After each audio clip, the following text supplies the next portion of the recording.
Well, folks, we have a really good show for you today because Jarrah is going to explain a few things about radiation and a few things about what they have discovered on the ISS, among other things. So, Jarrah, do you want to take it away? Certainly. Last time I was on this show, we talked about how when I was doing my astrophysics course, we had the Geiger counter and the different radioactive sources and the different materials to use, the aluminium piece, the paper piece, and the lead piece. Just a very quick reminder, when we did the test with the alpha particles, so first of all, we needed to control, we needed to do some tests without the shielding. We put the alpha emitter in path of the detector. We got something like 2,000 counts per second. Okay, we put the paper piece in the path between the alpha emitter and the Geiger counter, and we found that, okay, that reduces the count rates to about 2 counts per second, as what's suggested by all the textbook diagrams. But when we swapped the paper piece out and put the aluminium piece in its place, we were suddenly getting a much higher radiation count than what we got with no shielding. Okay, so what happened there was the alpha particles, they were fragmenting, they were hitting the aluminium and they were fragmenting into a spray of secondary particles, and that's what the detector was picking up. Now, in fact, there's actually this article here from New Scientist. The article, it's called ISS Shield is Disappointing. Radiation inside the ISS and on the now defunct Mir is caused by the fast, heavy ions that make up the cosmic rays and collide with the aluminium hull, releasing a shower of secondary particles into the living quarters. To mitigate this effect, the ISS has been fitted with additional polyethylene shielding that contains lighter atomic nuclei, which are less likely to throw out neutrons when hit with cosmic rays. So basically what they're saying here is when they use the aluminium, right, even though my experiment that concerned alpha particles, the same principle applies to cosmic rays or heavy cosmic rays. When a heavy particle impacts the aluminium on the ISS, it fragments into a spray of secondary particles, which obviously we need additional shielding underneath that to absorb this kind of secondary radiation. What has happened on the ISS? Obviously, the radiation there isn't sufficient to kill an astronaut in the short term because obviously it's been, filtered out by the Van Allen belt and magnetic field and whatnot. Well, this demonstrates the exact same thing that I witnessed in my physics class. When we put the aluminium in the path of these heavy particles, they get fragmented into secondary particles, and that creates an even worse radiation count than that was outside the craft. Is that the breaking radiation referred to as Bremsstrahlung? Yeah, Bremsstrahlung, it typically refers to secondary X-rays when electrons are stopped in shielding, but it can apply to all types of secondary radiation. Basically, in the case of particles, right, we got alpha particles is essentially 2 neutrons and 2 protons joined together. When we refer to heavy ions, we're talking about the much heavier particles. In astrophysics, we call anything that's heavier than helium, we call those metals. Everything with atomic number greater than 2 is considered a metal in astronomical terms. But the point is that when these heavy particles impact the aluminium, it gets shredded up into these different fragments of smaller particles, and they get basically a much higher field inside the spacecraft, all this shrapnel that's getting in there. And so they found they were getting the same effect on the International Space Station. This was back in 2002. And obviously they had to put additional layerings of polyethylene there just to absorb the secondary radiation. It says something about what we could have been expecting on Apollo, especially during the solar flares or passage through the Van Allen belt with all this aluminium shielding on the craft, supposedly shielding, I say that in quotation marks there, because we found out this is going to make the hazard much even worse than it was without the aluminium. Let me actually start, because there's actually 2 appropriate quotes for this, what I really want to talk about tonight. There's 2 appropriate quotes. One is, "Fool me once, shame on you. Fool me twice, shame on me." Another appropriate quote that I think is very relevant to bring up is this one by Steve Maboli. I hope I'm pronouncing his name correctly. "I'm not crying because of you. You're not worth it. I'm crying because my delusion of who you were was shattered by the truth of who you are." I am, of course, talking about Elon Musk and SpaceX as a whole. When I was young, I dreamed of becoming an astronaut, dreamed of going to Mars, and then, of course, I had all my dreams shattered when I learned about the Apollo moon landing hoax, because we can't solve this radiation hazard, or how are we going to get to the moon, how are we going to get to Mars with all these solar flares and the Van Allen belts and whatnot. In the 2000s, the private space industry really started to boom, and SpaceX in particular, particularly in the 2010s, they started making all these elaborate proposals. Now, Tom Marcuszek, he unveiled the next generation SpaceX rockets. This was on July 28, 2010 AIAA Joint Propulsion Conference. He had this entire slide showing all these future rockets, which were comparable in size to the Saturn V. And the largest rocket that he had proposed was the Falcon 20. That's what they were calling it there. It was about 10 meters wide. It was over 100 meters tall. And they were proposing 6 Merlin 2 engines in the first stage. Now, they said that you could launch 140 tons to Earth orbit with this kind of rocket. Elon Musk himself went on the record to say that the payload to the moon will be about 30 to 35% than it is to Earth orbit. And similarly to Mars, it'll be something like 25% of the payload to Earth orbit. Okay, and so when you do the calculations, if it's 140 tons to Earth orbit, then to the moon, that payload will be 45 tons. And they were basically proposing that the second stage would double as the Earth departure stage in this thing. Now, that was in 2010. A year later, they unveiled what they called the Red Dragon, which was basically this proposal to land the Dragon propulsively. Here's something that I always wondered. I wonder if they actually read Ralph Renee's book, because Renee, he had his doubts about the Viking and the Pathfinder landers. He didn't believe that the parachutes would have, performed the job correctly in the low-density Martian atmosphere. Interestingly enough, SpaceX, they proposed ditching the parachutes altogether and just use propulsive landings, use the spacecraft's own Super Draco launch abort thrusters to make the propulsive landing all the way down to the surface of Mars. And so that really got me thinking right there. Now, a year later, and we're in 2012 now, Elon Musk appears on Scott's Legacy on the BBC radio on March 15, 2012, and he basically says that in 10 or 15 years, they will be flying astronauts to Mars at only $500,000 per person. Now, in that same interview, he mentioned that the radiation hazard was such that you would need a column of water between the sun and the crew. He's obviously talking about going to Mars here, but he also says, anyone wants to go to the moon, we'll take them there. We'll just drop them off on the way. That's a direct quote. Having seen this interview, I did some calculations and some estimates on my own, and knowing what I knew about the proposals and what all these rockets that they're proposing to build and whatnot, an idea on how to actually solve the radiation hazard for real and get us to the moon and Mars. My theories considered a Red Dragon spacecraft as the lander, a living quarters, which was much more space for people to live and work in, similar in size and proportions to the Kibo laboratory on the ISS, and a spherical shelter module surrounded by 2 meters of water. So the Dragon was about 6 tons, the living quarters was about 16 tons, and the shelter module with all this water would have been about 109 tons for a total mass of 131 tons. This concept, I must emphasize as well, assumes lunar or Mars surface rendezvous. What that means is that the spacecraft lands on the surface of the moon or the surface of Mars close to a previously landed spacecraft with all the return propellants aboard. So that way you keep the weight down as you're trying to get down to the surface of the moon or the surface of Mars, whichever. And then basically once you've landed there, you refill up the tanks on the surface, launch back up into orbit. To lift such a spacecraft, I theorized that they could use a Falcon Heavy equivalent of the Falcon 20. So basically, you got a Falcon 20 rocket with 2 additional first stages of side boosters, which would roughly triple the lifting capacity. I did the calculations. On paper, it looked very feasible. I suddenly had this newfound hope for realizing my dreams of going to Mars, becoming an astronaut and all this. And spoiler alert, in the long run, it turned out to be false hope. Now, I did my calculations, I did my estimates, and I published a video along those lines on April 25th in 2012. A couple months later, in June of 2012, a private organization called Mars One, they unveiled their own plans for one-way trips to Mars and setting up a permanent civilization. Interestingly enough, their proposal was almost virtually identical to what I had theorized in my video released 2 months earlier. Theirs was much more scaled down. They were basically considering exactly the same thing. They were considering a Red Dragon lander and a living quarters, but they were proposing to send it with Falcon 9 Heavy, the much smaller rocket, the Falcon 9 rocket with 2 additional first stages of side boost. They were proposing to use that to send their one-way trips to Mars. They were estimating they could get there by 2023. The reason why they were considering the smaller rockets was because they had underestimated the shielding capacity. Even though they were proposing to bury the habitat under tons of Martian soil, they reckoned that only 20 grams per square centimeter of shielding would have been needed on the trip there to Mars, which obviously that's wrong. The mistakenly accepted position seems to be, if it works for the International Space Station, it must surely work on a trip to Mars or the moon or wherever. They just seem to think space is space for some reason. It blows your mind. Now, in October of that same year, we're still in 2012, Musk had announced plans for a new rocket called MCT. Now, this is where it was getting confusing because he would use the terms rocket and spacecraft interchangeably as if they were the same thing. So a lot of people were speculating as to what kind of vehicle he was proposing. Was he proposing a spacecraft or was he proposing a new heavy-lift rocket?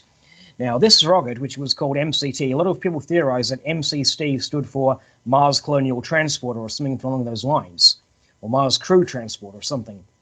Now, that same month, Gwen Shotwell of SpaceX, she was saying that this rocket had a lifting capacity between 150 tons to 200 tons to Earth orbit. Okay, so this was slightly higher than what was originally proposed for Falcon 20. Everything was looking so promising.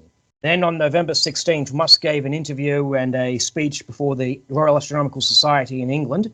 Okay, and Space.com quoted him as saying that they were ruling out Red Dragon as being the craft to land humans on Mars, stating that you just land the entire thing. And when asked for clarification if the entire thing meant the MCT, he replied, maybe.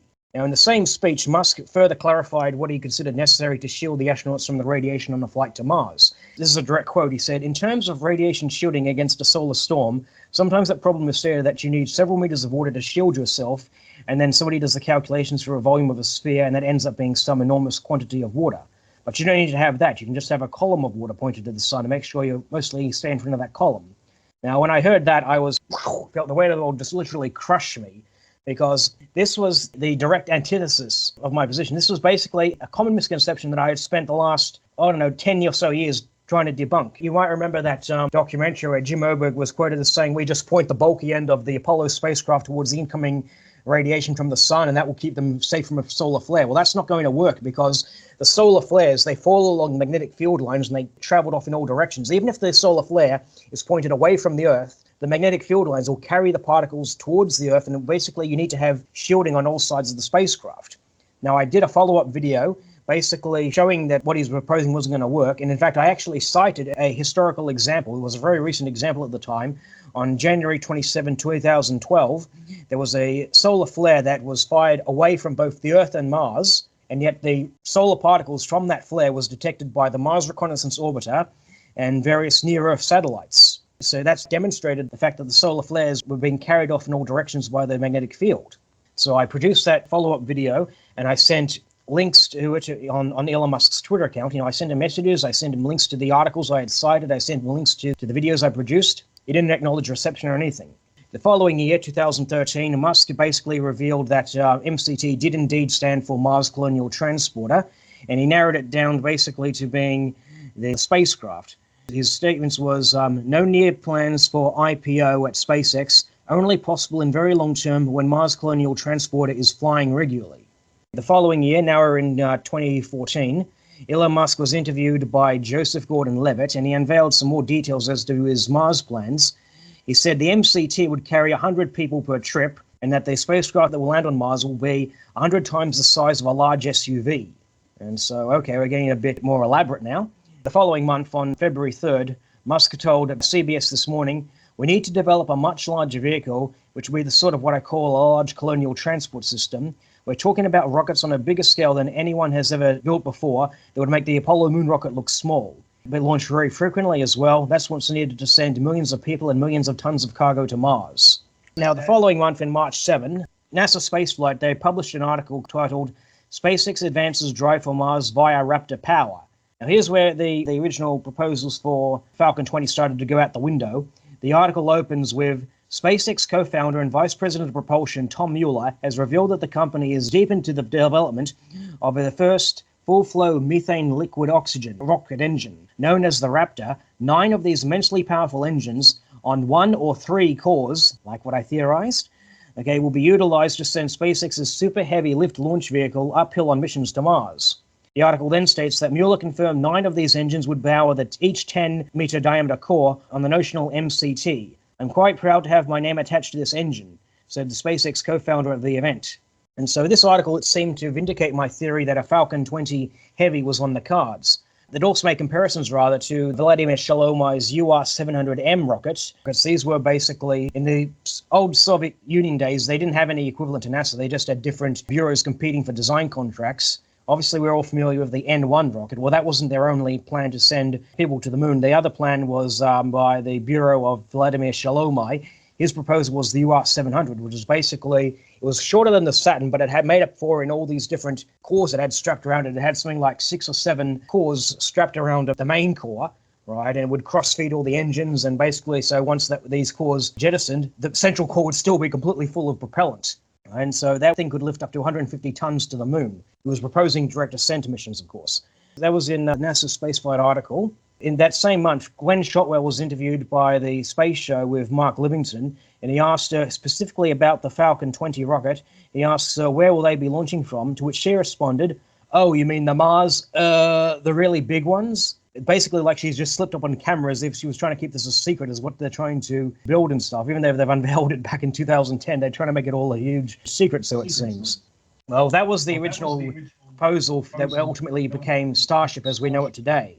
But of course, what was proposed back in 2010 and what was ultimately delivered was drastically different. Anyways, based on all this information they had unveiled, I had basically revised my theories accordingly. When he says there would be 100 times the size of a large SUV, this is the spacecraft, I basically did the calculations. That ended up being something like 2,240 cubic meters. By comparison, a Boeing 767 has only a cabin volume of about 486 cubic meters. To enlarge the radiation shield for 100 people, that would bring the mass up to about 180.7 tons just for the radiation shield. And so the entire spacecraft ends up being something like 422 tons. To lift that to the moon and Mars, I basically theorized a UR-700 equivalent of the Falcon 20, with 7 first stages of side boosters attached to around the main central core, just to lift all this extra mass of the shielding. We get to 2016 now. Elon Musk unveils his plans at the 2016 International Astronomical Conference. The Mars Colonial Transport at this point has been renamed the Interplanetary Transport System, and it consists of a 2-stage rocket with the upper stage doubling as the lander. But here's where the wheels started to come off, because during the Q&A conference, this is Musk, he reiterated his false claim that only a column of water pointed to the sun was necessary to shield the astronauts from the radiation en route. And as if to further illustrate his cavalier attitude to the radiation, while he was making these ridiculous statements, he's literally standing in front of a slide showing his astronauts walking around on the surface of Jupiter's moon Europa. That's literally face-palm inducing because the moon Europa actually lives in Jupiter's radiation belt. Okay, so literally you're depicting people walking around in spacesuits. In literally minutes to hours, they're all going to be fatally exposed to a lethal dose of radiation. The Van Allen radiation belt of Jupiter is much more intense than the radiation belt of the Earth. Another indication that he had underestimated what would have been required was, for whatever reason, one of his slides depicts his spacecraft using solar panels out by Saturn. Oh my God, this just completely boggles the mind because the Saturn only receives about 1/100th of the solar flux of the Earth. So at Earth, his solar panels produce about 200 kilowatts of power. That means by the time they get out to Saturn, they're only producing about 2 kilowatts. For comparison, the Juno spacecraft to Jupiter, it used enlarged solar panels which produced about 12 kilowatts of power at the Earth and only 186 watts at Jupiter. The Apollo spacecraft, they had 3 1.4 kilowatt fuel cells. The shuttle has 3 12 kilowatt fuel cells. That's to keep the astronauts alive for like 2 to 3 weeks. You know, you'd want to talk about using solar panels out by Saturn with only 2 kilowatts of power. You got to be crazy. You know, usually the preferred method for powering spacecrafts in the outer solar system, you know, things like Galileo, Cassini, and the Voyagers and New Horizons, they use radioisotopes, you know, a miniature nuclear power station. If you were to go out to Saturn or Jupiter, look towards the sun, it would just appear as a tiny little bright star. That's how the sun would appear out at these gas giants. That puts it into perspective. Seeing this video, I produced a follow-up video basically provocatively titled, "The Interplanetary Transport System Will Kill You," which I reiterated all these problems with the putting a column of water at the sun, why that's not going to work, you know, had to explain it again. Now, the following year, 2017, Elon Musk, he actually appears at the International Space Station R&D conference on July 19. He's in a Q&A session, and he obviously finally saw my video because he literally says this, and this is a direct quote. "One of the things I learned recently I didn't quite understand is that I always thought of the particles from the sun as going straight at you from the sun, but they follow the magnetic field lines. So you actually get some particles coming at you from the side, even though it's kind of an orthogonal direction from the sun. So you need some protection on at least 4 or 5 sides." He was literally quoting everything that I said in the videos that I sent him. He didn't acknowledge me by name. That'll look pretty good in a Space.com article, wouldn't it? "Oh, the grandson of the moon landing hoax theory told me that my shield is not going to work. I need to do it this way, not that way." Obviously, he wasn't going to name me, obviously, but it is what it is. Anyways, he then unveiled in September, he unveiled a revised, scaled-back version of the Interplanetary Transport System. It was renamed Big Falcon Rocket, or BFR, and chief among the changes, he said it has a solar storm shelter. That same year, he was proposing the first cargo missions would land on Mars in 2022, and the first human missions would land in 2024. Years went by, and I was waiting in all these different conferences that appeared, all these different speeches he did, waiting for him to unveil more details about the solar storm shelter. What could it possibly consist of? But with each revision of the Starship, it would get progressively smaller and smaller and scaled back. And it got to the point where the only realistic way I could see, to keep the astronauts shielded would have been to either put the shelter cabin, inside, surround it by the actual propellant tanks, so use the propellants as a makeshift radiation shield, because he's got a header tank for the landing missions, basically in the forward section, tanks in the aft, obviously. The only other option would be to use the tanks forward, the tanks back, and thicken the walls between those tanks accordingly, such that it would be equivalent to several meters of water. I got this for demonstration purposes here. This here is a 1 meter ruler. Okay, so the stainless steel equivalent of 2 meters of water would be about that long, about 25 centimeters. Okay, that's how much steel you would need to get the equivalent of 2 meters of water shielding against the radiation. Knowing what I know now, I actually regret making my theories about how to solve the radiation hazard with SpaceX technology, because I regretfully came to the conclusion that Elon Musk probably just made the whole thing up about the solar storm shelter to appease his critics and potential customers. Obviously, it gave me false hope. In 2001, NASA was looking for 3 contractors for the Artemis program, the Human Landing System, as they called it, the HLS. The 3 contractors considered were General Dynetics, SpaceX, and Blue Origin. Now, at this stage, both General Dynetics and Blue Origin had unveiled their engineering mock-ups of their respective landers, and both of which were similar in size to the Apollo Lunar Module or the LK-700 concept. But SpaceX, on the other hand, they were consistently crashing and blowing up their prototypes of the Starship. In an act that can only be described as corporate sabotage and corporate espionage, during the vacancy of the Office of NASA Administrator between November 9th, 2020 and May 3rd, 2021, a NASA employee by the name of Kathy Leaders announced on April 16th, 2021 that she alone had selected SpaceX's Starship as the sole contractor of NASA's HLS vehicle. Shortly after publishing this document, she resigned from NASA and then got a cushy job at SpaceX. 2 minutes shows you all you need to know. Their contract was written that the SpaceX would do the Artemis 3 mission. It would land on the moon in the first quarter of 2025, right? And sometime before that, they would need to do an unmanned demo mission to land on the moon with the Starship thing. And well, the thing didn't launch until April 20th of 2023. We all saw that launch. It was catastrophic. The vehicle suffered multiple engine failures. Multiple engines, they just died left, right, and center. And it became apparent that the SpaceX commentators were actually just reading off a script and pushing some outright lies, which were in direct contradiction to what we see on screen. The most obvious is when they called out the max Q, when it is clear that the rocket isn't traveling fast enough, given all the engine failures it had.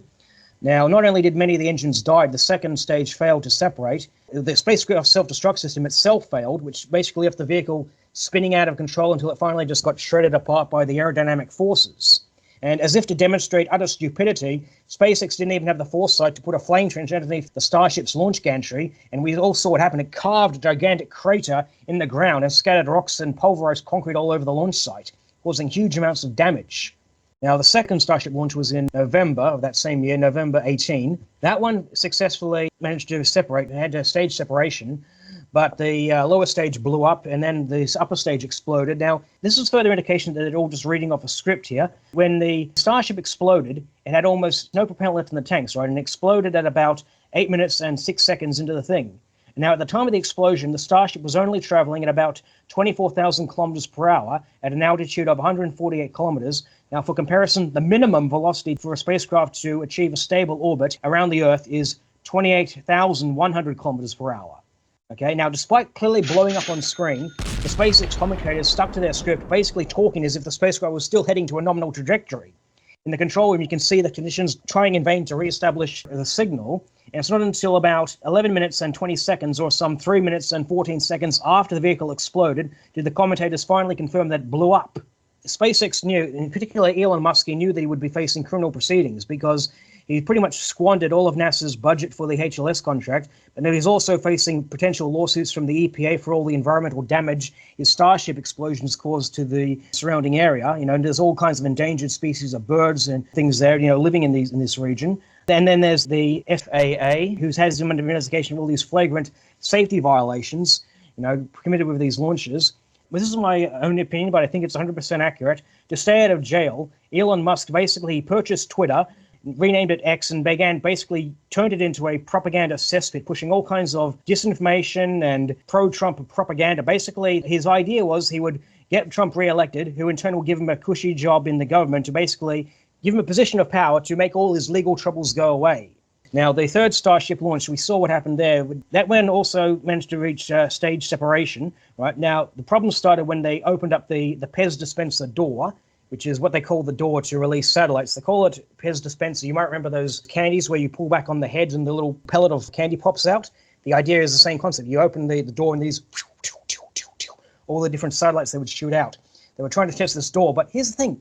They obviously didn't have the foresight to vent out the spacecraft. They thought this was obvious, to depressurize the cabin before opening the door, because as soon as the door opens, you can actually see it in the footage. It bent the door, crumpled inwards, and it caused the spacecraft, the release of gas caused the spacecraft to start spinning out of control, a la Gemini 8. Now, you can see as well as that when the spacecraft burns the tanks to completion, and they say engine cutoff, the commentators, they call out Starship nominal orbit insertion, despite the spacecraft traveling at only 26,000 kilometers per hour, well below orbital velocity. And just to put this into further perspective, the spacecraft was supposed to splash down off the coast of Western Australia. Instead, it ended up off the coast of Madagascar, which demonstrates obviously it fell way short of its target.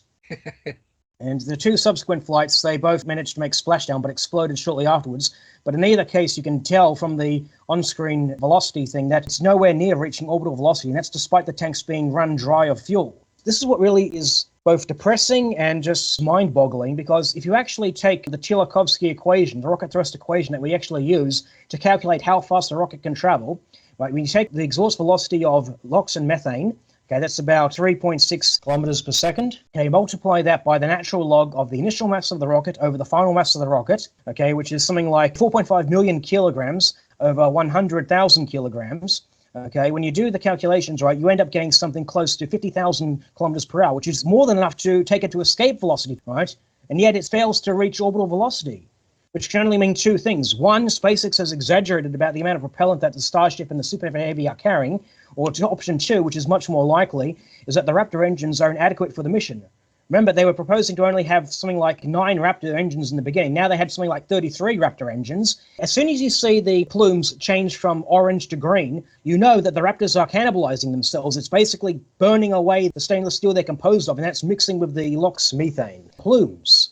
So the long and short of it is that basically I was disillusioned by NASA with their fake moon landings. I looked at SpaceX with hope, stars in my eyes. I felt, okay, this is the miracle we've been waiting for. This is the solution to the problem. And here I am disillusioned yet again. As I said in the beginning, I'm not crying because of Elon Musk is not worth it. I'm crying because my delusion of who he was shattered by the truth of who he actually is. And he's made his true colors perfectly clear. He was never about the advancement of mankind and the benefit of science or this or that. It was never about that. All he wanted was basically whatever money he could get from NASA or anyone else who would pay him contracts for spaceflight. And basically, he wanted to be an oligarch, which is what he is now. Yes, well, when you were speaking about him earlier, all I could think about is, gee, he wouldn't even be able to schedule school buses. Especially not with the ones that keep blowing up on him. This is impressive. I see what you mean, because I'm watching it right now. The third one, that's this one that just blew up recently here. Look at the rocket. One of the stabilizers is going in and out, and then it comes back in again. Then all of a sudden, now you start to see the colors change to a glowing purplish to glowing red. And then all of a sudden, the ship's gone, just poof. I will say as well, the two latest ones that have just been launched, which blew up, right? Obviously, Musk was going to be under investigation for that. And as his new position as the head of Doge, his first movement is to bring those investigations against him to a halt. Like I said, I'm just completely disillusioned again. I looked up to Elon Musk, and he basically demonstrated his true colors. True colors. True colors. True colors. True colors. True colors.